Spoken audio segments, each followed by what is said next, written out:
again, welcome to Work Integrated Learning and Program Design. This is the second workshop in our workshop series called Program Innovation that we're offering in this 2023-2024 academic year. Our guest speakers today, I'm going to let them introduce themselves in just a moment. But before we get started, I wanted to take a quick moment to acknowledge that the University of Calgary is located in the heart of Southern Alberta, and that we acknowledge and pay tribute to the traditional territories of the people of Treaty 7, which include the Blackfoot Confederacy, comprised of the Siksika, the Piikani, and the Kainai First Nations, the Tsuut'ina First Nation, and the Stoney Nakoda, including Chiniki, Bearspaw, and Goodstoney First Nations. We also recognize that the city of Calgary, is home to the Métis Nation of Alberta Region 3. I'm coming to you live from the University of Calgary, and I feel very privileged as a settler to be able to engage in these conversations with all of you as other members of the institution. And yeah, we're just really looking forward to the conversation today. So thank you so much for being here. Just a few learning outcomes to get us started. By the end of the session, we hope that you will be able to understand a little bit more about experiential learning and how work integrated learning fits into the larger context of experiential learning.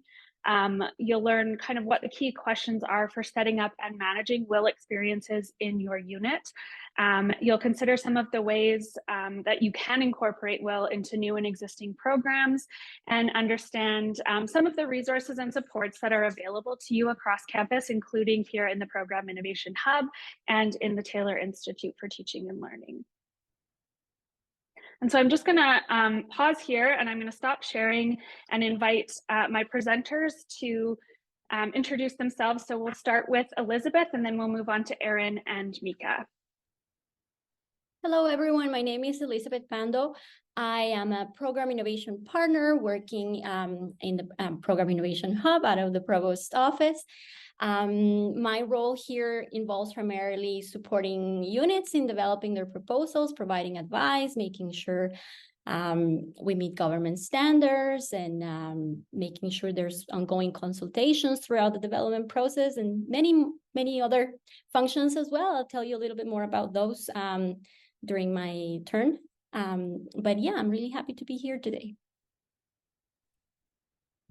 Hi there, my name is Erin Kaipainen. My pronouns are she and her.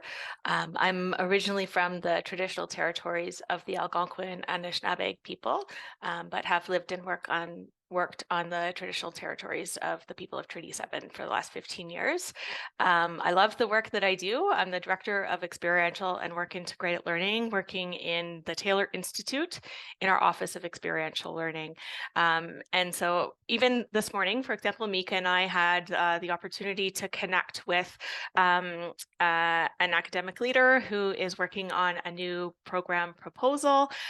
We don't see all of the proposals that go through, but really value the opportunities when we're invited in to provide feedback, either before you go through committees or after you've gone through committees, to consult on the work that you're doing specific to EL and work integrated learning. Mika? Thanks, Erin. Yes, so I'm Mika Blundell with the Office of Experiential Learning. I'm the manager of Experiential Learning. I've been at UCalgary for coming up to a year, actually, in January. Very exciting. Previous to this, I've been working in the WIL space for probably 8 years.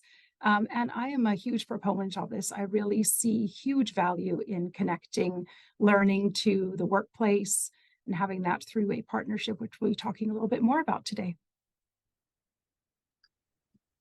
Thank you so much. I'll just return to the PowerPoint here.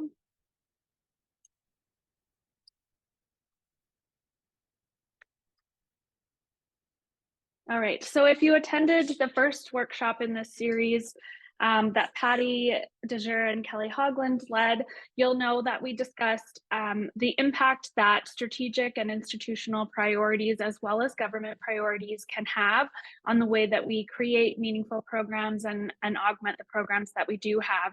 And so I just want to highlight again that our new strategic plan ahead of tomorrow emphasizes an increased access to impactful and future-focused education. And this incorporates meaningful experiential learning, which is rich in community engagement and which prepares students for future challenges. And we see experiential and work integrated learning specifically as really critical to achieving this goal.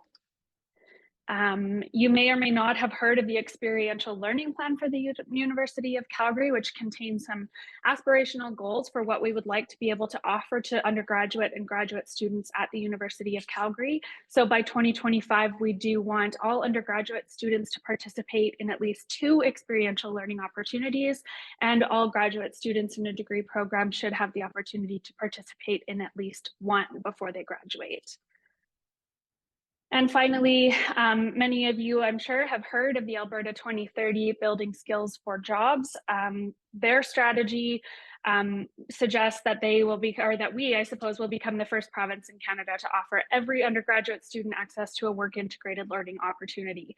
So we do take these strategies and initiatives and the support we get from the government into account when we're building and creating our own priorities in program innovation. And this is just a small glimpse into how that fits into this larger conversation. And I'm going to turn it over to the experiential learning team now. Thank you, Jaclyn.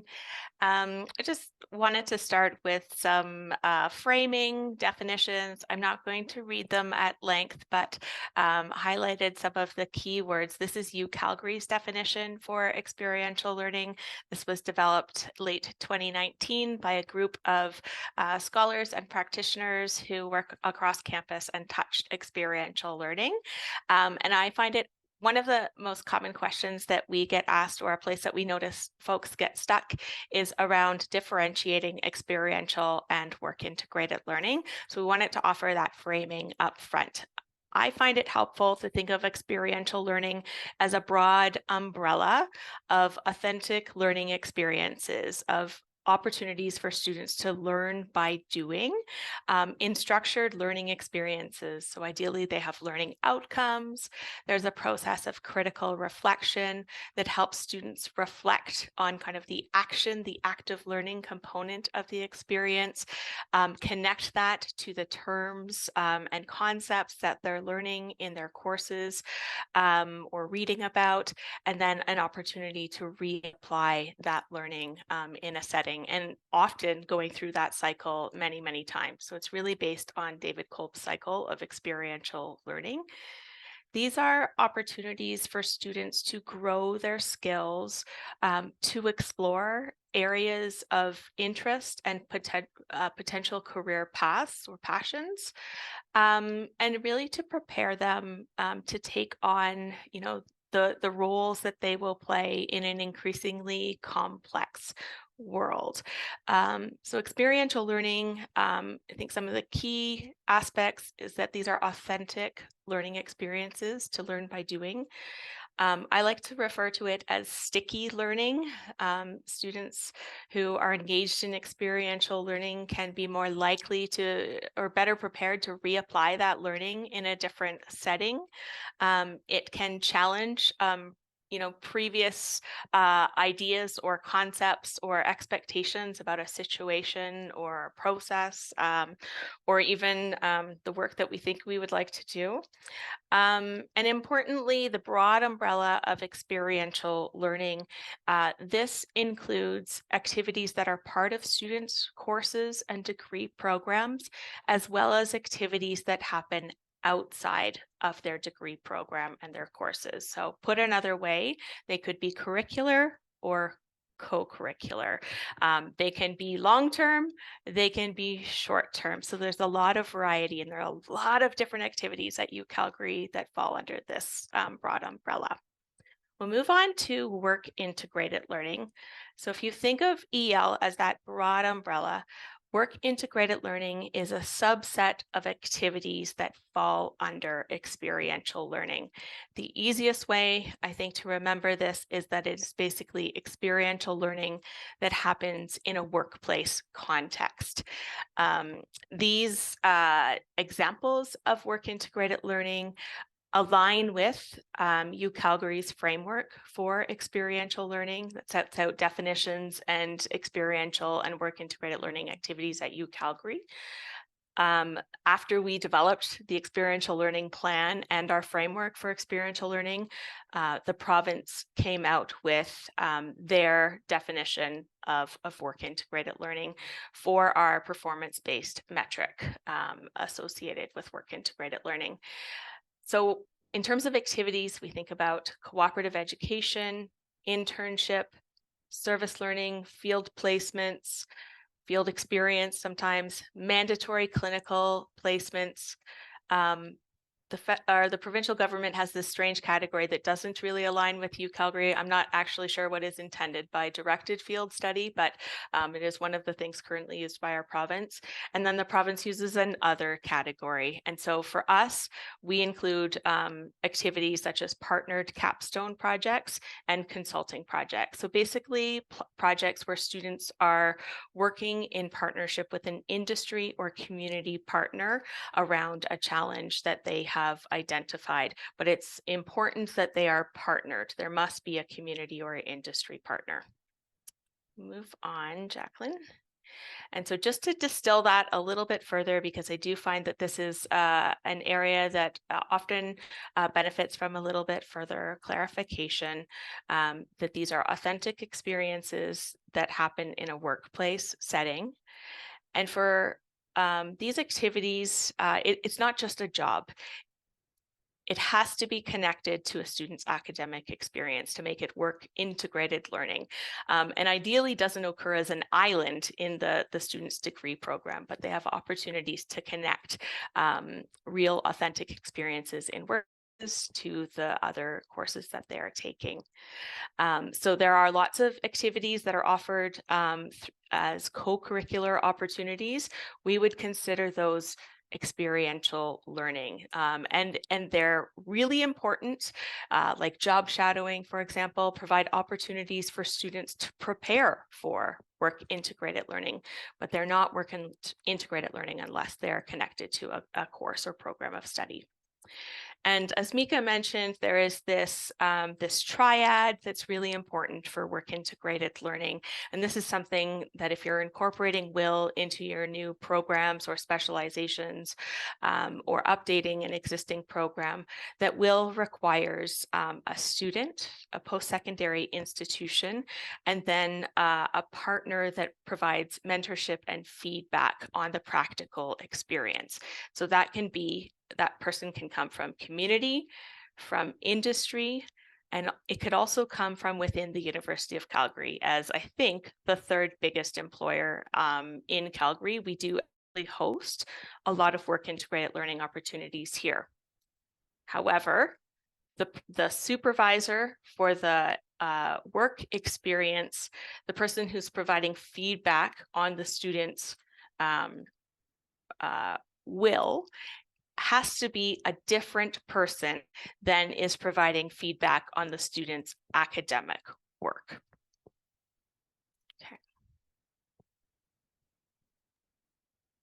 I think I'm going to turn this over to Mika for this one. Yeah, absolutely. So continuing on that theme a little bit, these are some examples of experiential and work integrated learning at UCalgary. Other examples could include labs that are a part of an academic course, case conceptualizations, as I learned about this morning in the consult we did, case studies, and of course, the solar car as well. So thinking about what Erin was just talking about, the difference between experiential and work integrated learning, which of these activities here are actually WIL? And if you feel like perhaps answer in the comments.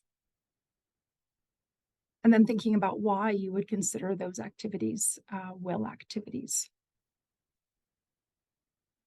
Undergraduate student researcherships, not a WIL activity, no, definitely experiential learning, just because there's not an employer partner involved. It is possible that, that you could be doing a research project in conjunction with an industry partner. So someone who has come to you with a problem that a student needs to research and perhaps provide some solutions for, then that could possibly be a WIL. Cooperative education internships, clinical placements and practica, yep, absolutely, those definitely are, because each of those opportunities have that triad that we were talking about, the university, the student, and also the workplace partner in that situation. Perfect. Move to the next slide, please, Jaclyn. So why are will and experiential learning so important?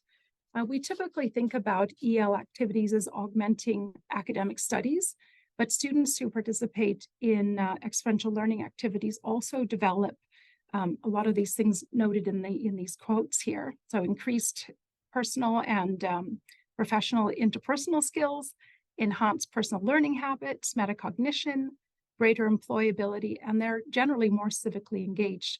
All of these skills are transferable to the workplace after school. Not to mention that will may be one of their first professional experiences, and we're finding more and more of that with undergraduate students. And so having their first work experience with the support of the university, with their employer, makes the transition and learning through critical reflection that much greater. The next slide.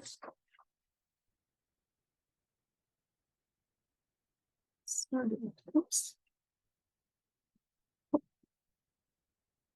So we're thinking about getting started and thinking about what you need to think about when you are thinking about incorporating a will activity into your course or into your program.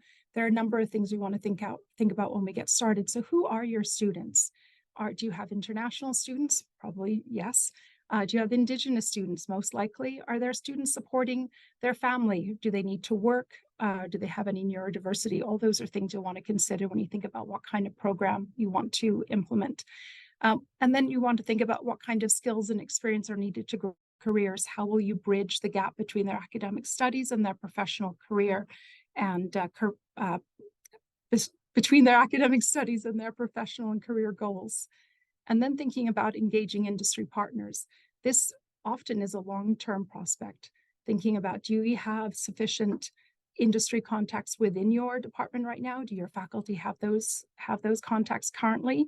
Or will you need to hire someone to help you do those employer relations tasks on an ongoing basis? And then thinking about how many of those partners you actually need. And then once you've figured that out, how will you track those partners? How will you continue to build those relationships and keep those employers or those industry partners engaged with you and your students over time? Now, also really important, of course, is how will you assess the learning of will? Often that's done through reflective activities, through self-evaluation, student self-evaluation, that is, employer evaluation, and a number of different ways, but definitely things we need to think about when we're thinking about adding will into a program. And then what kind of reflective activities will students engage in? This is a really important part about will and EL as well, is that students connect what they've been doing in that activity to their personal life, to their academic life. And how will you align that with the learning outcomes of your course, your will course or program? And then really importantly, and this is a problem for the future, but how will you scale your will activity for growth?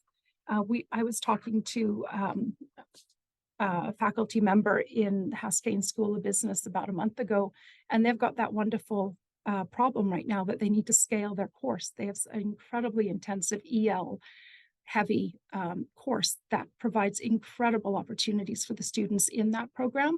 And now they're thinking about how do they scale that course. So that means they'll need multiple partners or many more industry partners to help them do that. They need to think about things like, can we change the way that we're delivering this course instead of having a one-to-one relationship with a student and an employer? Perhaps I need to think about activities that have multiple students with one partner, all kinds of things like that. And it's a good idea to think about this stuff before we actually get into the new program that you're developing. Next slide, please. And then there's the whole thing about managing your will activity, which administrative side of things that actually will surprisingly take up quite a lot of time. So thinking about legal agreements. It's a good idea to connect early with legal services to determine if the opportunity you're thinking of working on with a will partner does actually require a student placement agreement. We have template student placement agreements right now, but we're currently going through a review with legal services to determine whether they are needed in all kinds of placements, but definitely a good idea to think about this before. And then if you do require a student placement agreement, then you need to design a process to track those and submit them to legal services for sign off in that part. Thinking about communicating expectations. So a lot of documentation will be needed on this. So students need to know things like, what is the time commitment for them? Is this will opportunity paid or unpaid? And some of those questions will determine whether or not they want to actually participate. They'll also need to know what their expectations are when they're working with their industry partner, who to communicate problems to, and how to conduct themselves on the job. So maybe they need some career readiness training as well. Maybe they need to know more about interviewing if that's a component of a successful will opportunity. Perhaps some information on resumes and cover letters and those kinds of things. In terms of will partners, those industry or community partners, they'll want to know what their expectations are in terms of supervision. What kind of supervision are you requiring? What kind of evaluation are you wanting those partners to provide for you and the student?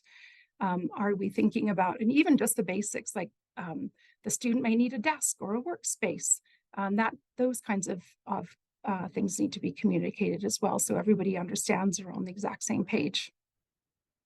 In terms of internal roles and responsibilities, so who does that employer relations side of this work? Who administers the program, the student placement agreements, and how will you continue with questions and documentation? Maybe there's some police information checks that need to happen, all kinds of things like that.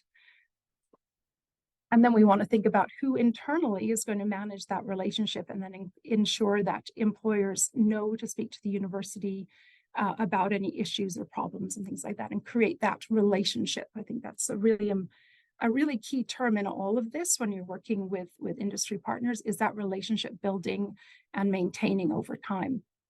You may also need dedicated staff to support a will activity. And then you might think about, how are you actually going to manage that activity?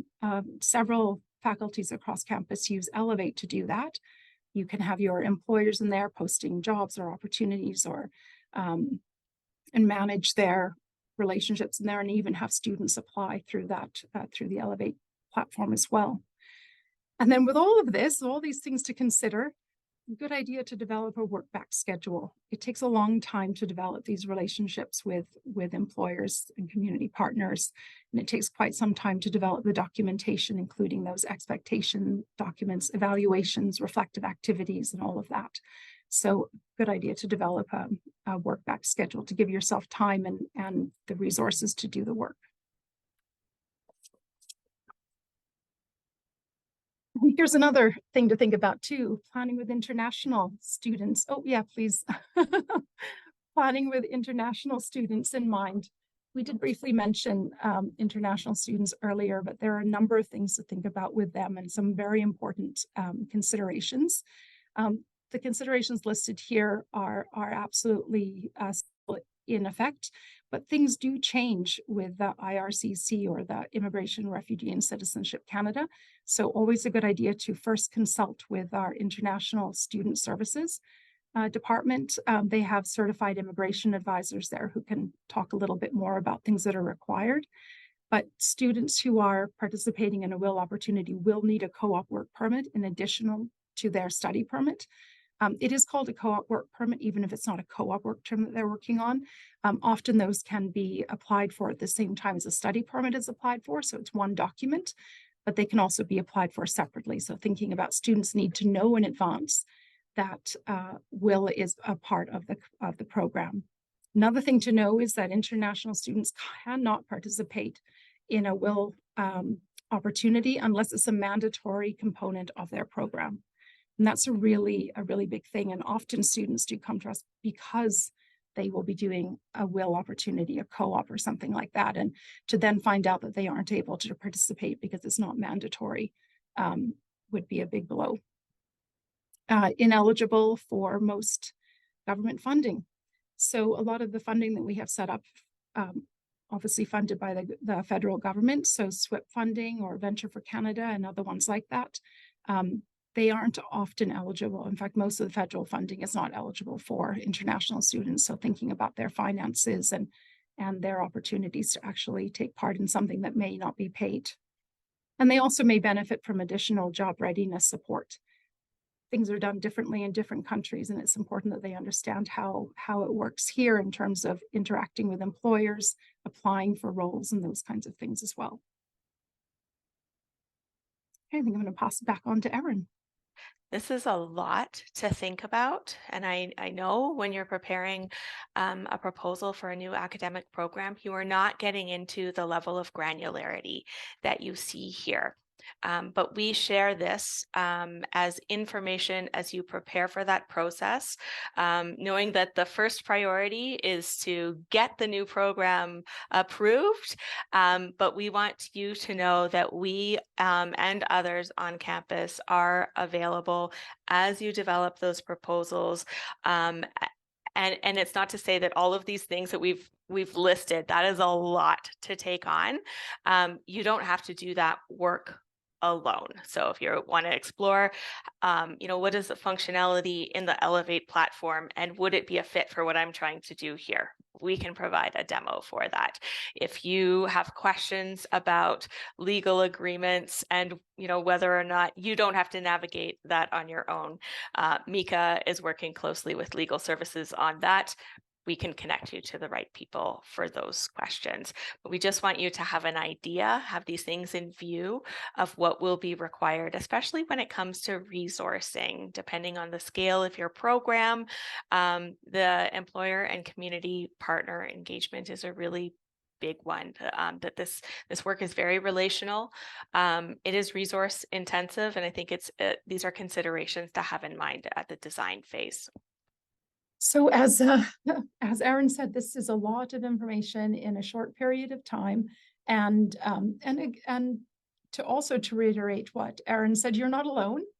There are a lot of different contacts out there, and this just lists some of the resources that we have right now. So if you want to talk about pedagogy in experiential learning, Dr. Lisa Stowe is amazing. She's an incredible supporter of experiential learning. Dr. Kyla Flanagan, if any of you know her, just absolutely amazing and so passionate about undergraduate research. Dr. Kim Grant about authentic assessment, does incredibly good work there.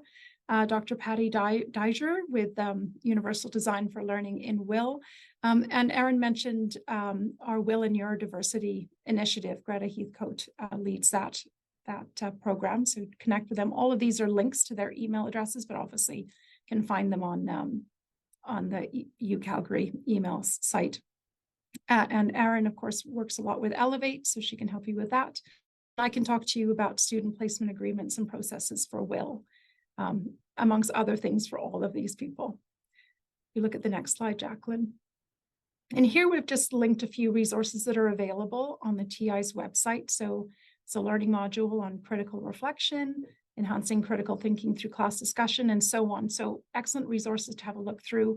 If you're not, you probably are familiar, but if you're not familiar with our catalog of resources, definitely worth having a look at. These are just some of what's available there. And of course, there's always the option to book a one-on-one consultation. So there's a booking request link on this slide. And as Jaclyn said, we'll send out a PDF document with all of these links. So it's easy for you to look at. But if you fill out the booking request, that just gets routed to the appropriate person in the TI, and you can have a one-on-one appointment consultation ongoing to talk about all of your WIL and EL needs. That's everything.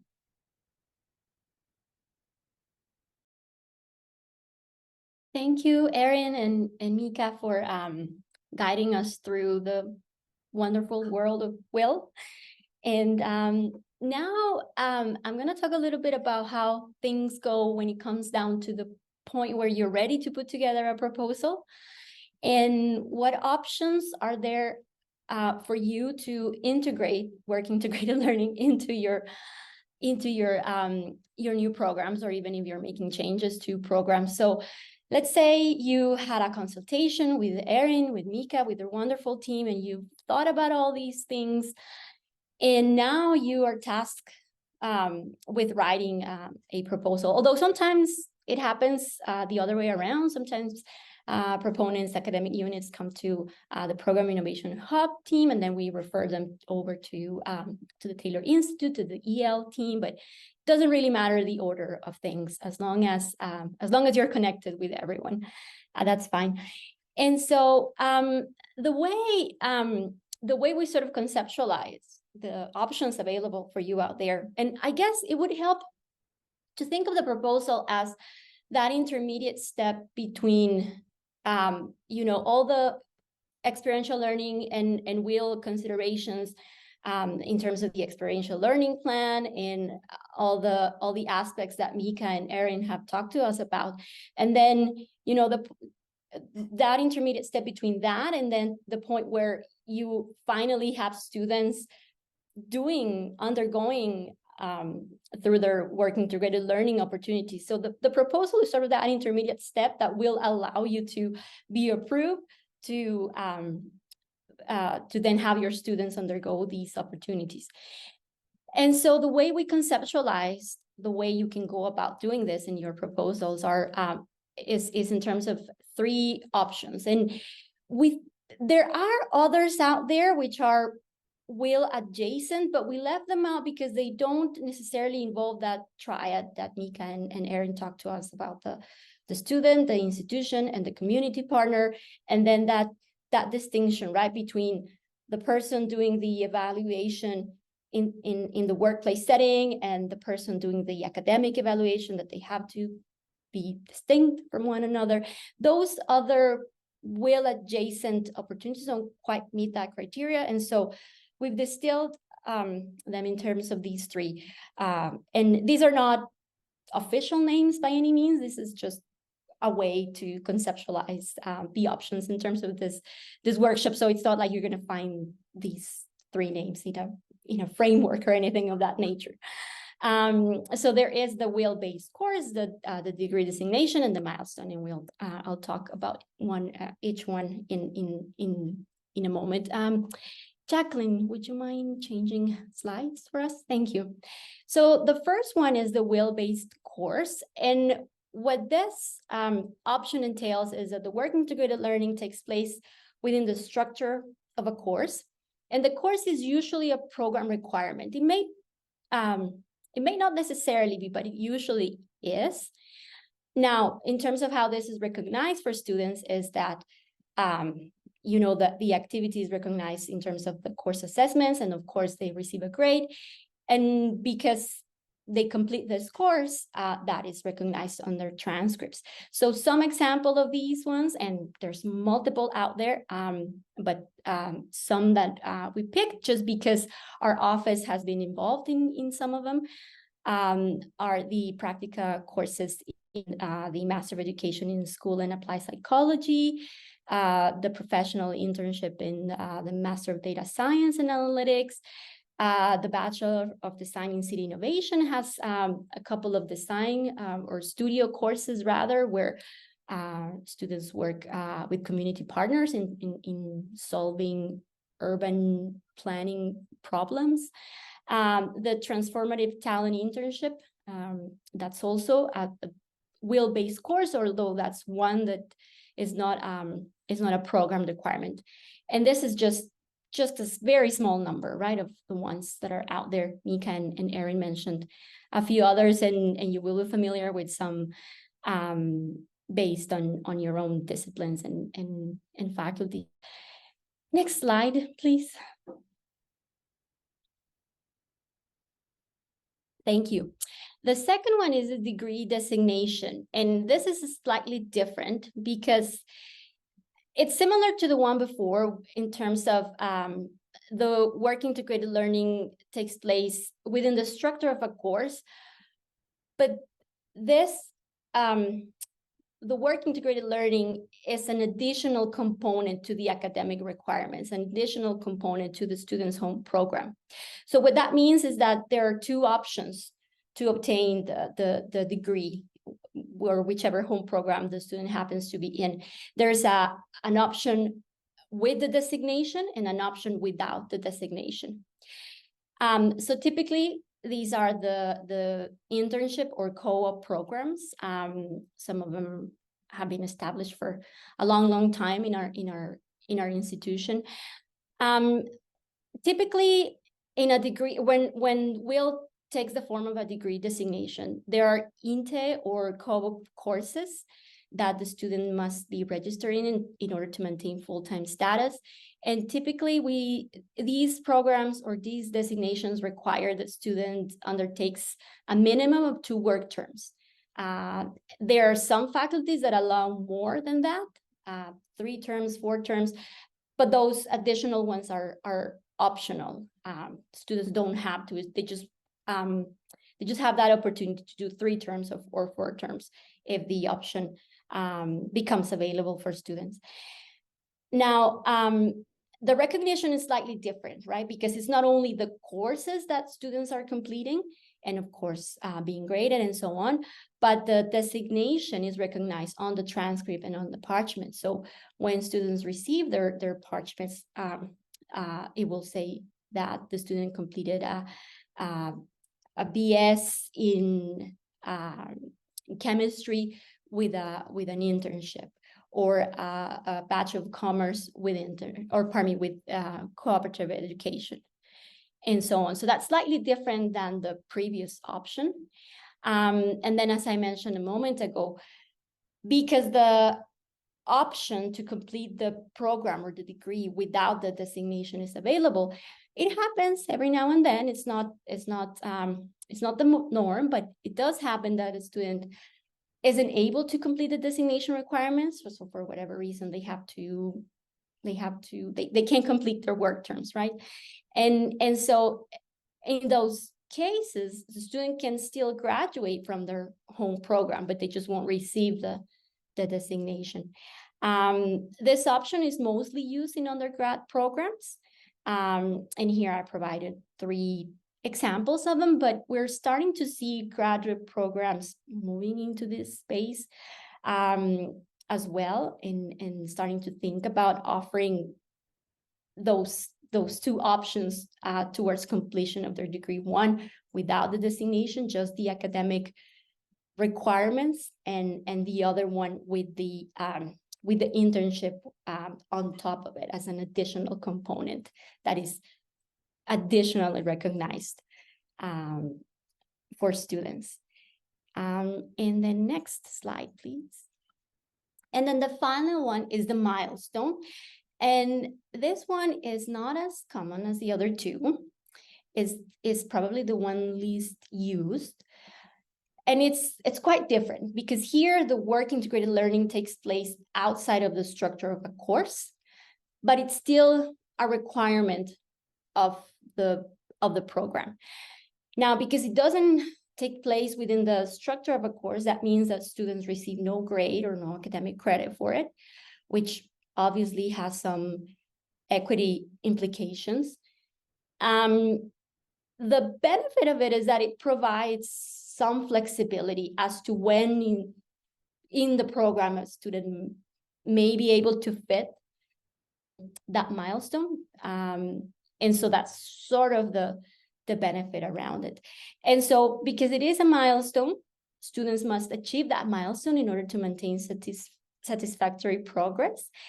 The milestone, in terms of how that is recognized, it's not really recognized. It's just recorded on people's soft as completed or not completed. And so it's not, students don't receive grade or academic credits. And so it's not part of GPA calculations. It's just, a check mark. And so some examples of that are the practica in the clinical psychology programs, the MSc and the PhD programs, where as I've mentioned, these are requirements of the program. Students must complete them, but there is a specific point in the program where they have to complete this, but again, there's no course attached to it. And also, depending on the program and the specifics of the student's project, thesis research, right, might also be one. Where a student might be working closely with a community organization. Now, a lot of the times, these ones are not as part of a thesis project. As I've said, it's very depends a lot.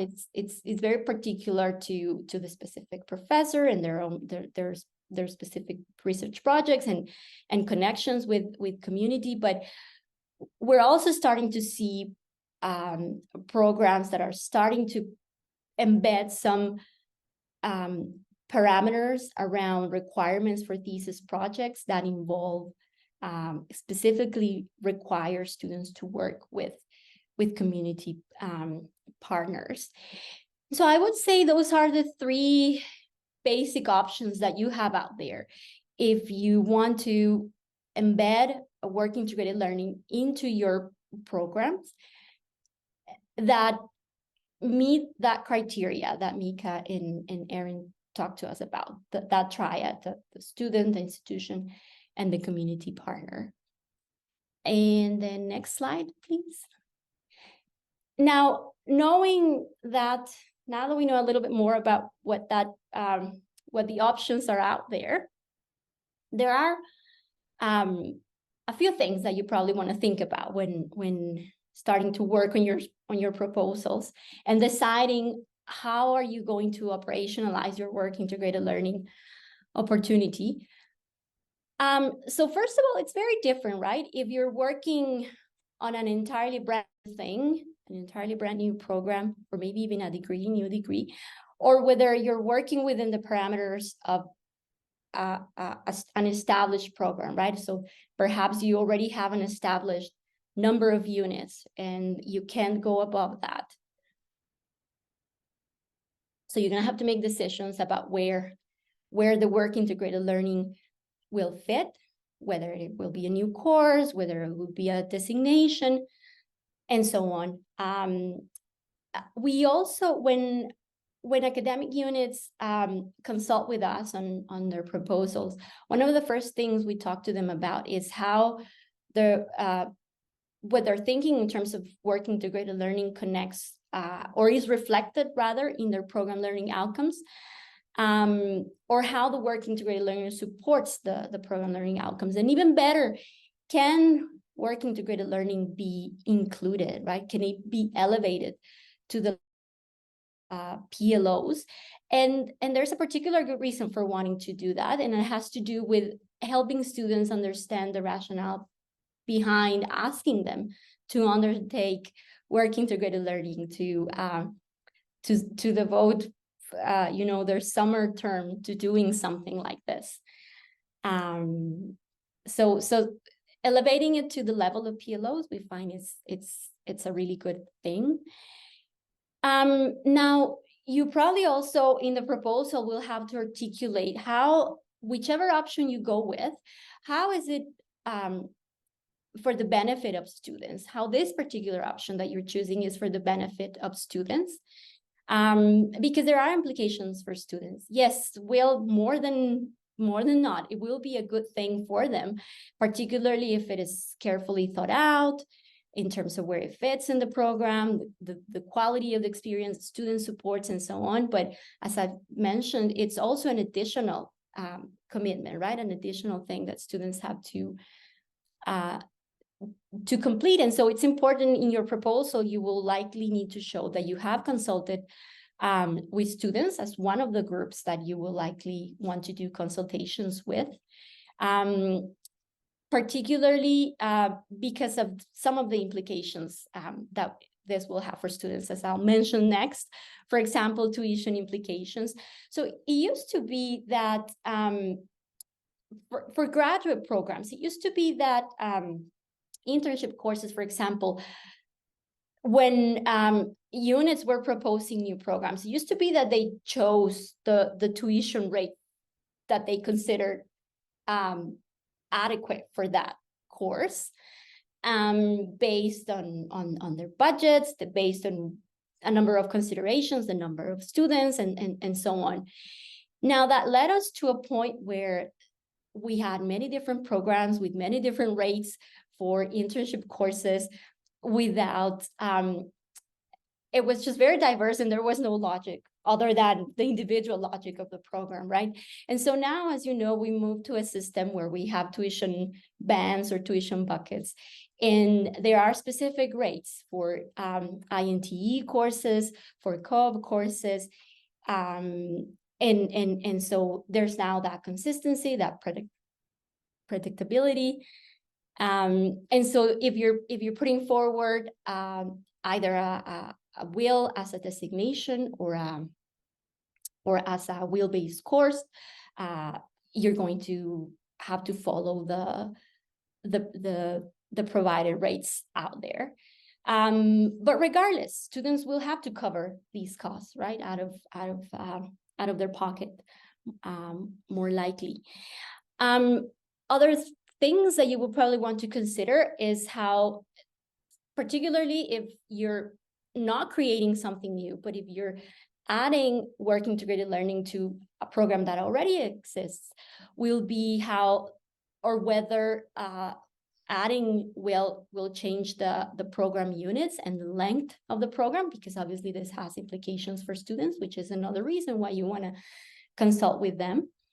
And you will also have to articulate the resources, particularly financial resources, that you're going to need in terms of your proposal will have to include a budget. And Mika and Erin have spoken at length at what some of those might be, but obviously there's course development, student supervision, and administration, right, of the work integrated learning activity, because, well, it's time consuming, right, and it requires committed staff members. You want to put together a program where you're sending students out there to the community, but you also want to maintain those good relationships with the community partners. You want this to be a relationship that benefits everyone, and so that takes time and takes commitment, right? If it's something that is run by one person, by one professor out of their desk, what does that tell us about the sustainability of it all? What happens when that person goes on their research leave, or what does that tell us about equity and how if this is run by one single individual, for example? So more than likely you will need some institutional resources, and you'll have to articulate that in the proposal. Also, another thing to think about is whether if the will be tied to licensing requirements, in how the options that I put out there for you, how you're going to use them to meet those licensing requirements. So sometimes I may not be. One of the examples I mentioned with the milestone, the clinical psychology program, those hours, students do need them for licensing. But in other cases, like the undergraduate engineering internship program, the hours spent doing in their work placements, those don't count towards licensing in post-graduation.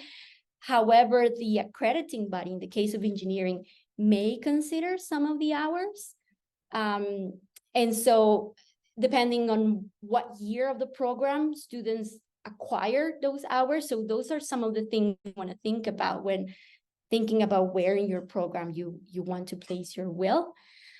And lastly, a couple other things that you want to think about, or more than think about, just be mindful that it's important to, you probably want to connect early on with the Faculty of Graduate Studies, the Registrar's Office, in addition to obviously the experts at the Taylor Institute, who can help you not only in terms of what Erin and Mika do in terms of experiential learning and will, but there's a whole suite of experts at the Taylor Institute that can help you in many other important things. But in addition to them, we recommend that you reach out early on to FGS and the Registrar's Office, because they can advise on the practical things like how many units does a course need to be, where are the appropriate fees, what is the best way to set up my work integrated learning. If it's a course, where in the program should it fit in? Can it be a non-standard course, for example? How are you going to manage admissions and collect fees? And are you going to require application fees and so on? So they can advise on all those practical things, and we recommend having those conversations early on. so that the will option that you select meets the needs of your students, of your industry or community partners, and that you're going to have the resources, right, to staff it and to support students and provide a good quality experience for them. Now, some of the EDIA considerations, Mika and Erin talked about them in detail, but some of the questions we see when setting up working integrated learning opportunities and developing your proposals have to do with international students, whether you provide options or whether it's going to be one single route for everyone. The difference, not only the difference, right, but the implications of providing or allowing students to undertake paid versus unpaid opportunities and how that changes the incentives, and just ensuring all around that that the opportunities are equitable for the diverse population of students that you more than likely will have. And just one final slide that I'm just going to share with you. Thank you very much, Jaclyn. As you probably know, my colleagues and I at the Program Innovation Hub are here to help you for when you get to that point where you are ready to start developing your proposal and taking it through committees. We can assist you not only in terms of developing the proposal, in ensuring that you get connected to the right people on campus, but also in terms of advising if you require a proposal, maybe not. And advising as to the level of approvals requirements, the timelines, and so on. We're here to help, and we would be thrilled to have a conversation with you.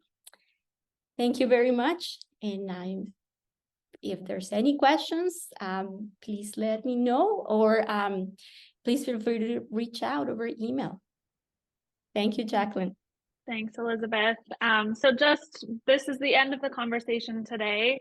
I know we've thrown a ton of information at you, and it can be a little bit overwhelming when you're thinking about all of those competing parts that go into creating these meaningful experiences. So really just want to emphasize that we're all here to support you and to answer your questions. Book those consultations with the experiential learning team. Get your questions in early, figure out who you need to speak to, but do know that at any time, you're welcome to reach out to us. Finally, I just wanted to highlight that there are 4 more workshops in this series for the 23-24 year. And up next is a workshop led by Dr. Fawzia Usman. She is our Educational Development Consultant in EDIA at the Taylor Institute for Teaching and Learning, and she's going to be talking about how to incorporate EDIA meaningfully into program design. And that might be from the perspective of a brand new program that you're just creating, or you're looking to incorporate EDIA principles into programs that already exist as part of perhaps a curriculum review initiative, or just a strategy that's being developed in your unit or your faculty. So all the registration information is linked on the Program Innovation Hub workshop series website. That was a lot of words. And information on the 2024 workshops, including speakers and registration links, will be up soon.